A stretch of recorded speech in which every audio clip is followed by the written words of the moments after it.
Et ce matin, M. Félizia dit « Vos lycées ne sont pas entretenus !»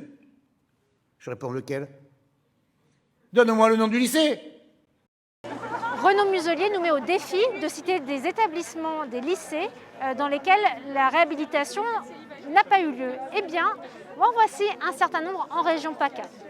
Le lycée Joliot-Curie d'Aubagne, qui n'a pas été rénové malgré l'installation de l'IFSI.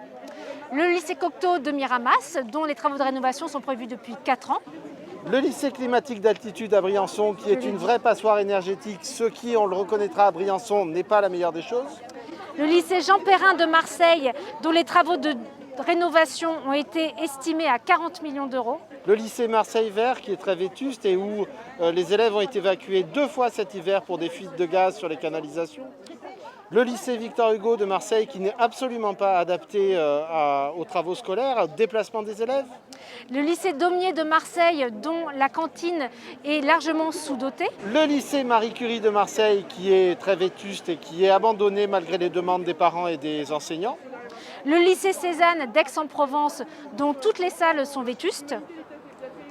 Le lycée Philippe de Girard, dont des ateliers ont été détruits par la neige en 2010 et qui attendent toujours d'être rénovés.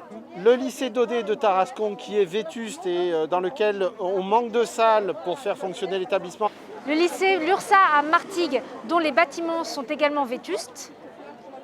Dans la plupart des lycées, les locaux sont trop exigus, ce qui fait que les emplois du temps sont délirants pour les élèves qui n'ont pas de pause méridienne, qui travaillent tous les soirs jusqu'à 19 h. Le lycée Golf Hotel de Hyères, qui était bâti en zone inondable, qui a été inondé 3 fois, en 2011, en 2014, en 2019. Ça fait 10 ans que les personnels et les parents demandent qu'il soit déplacé.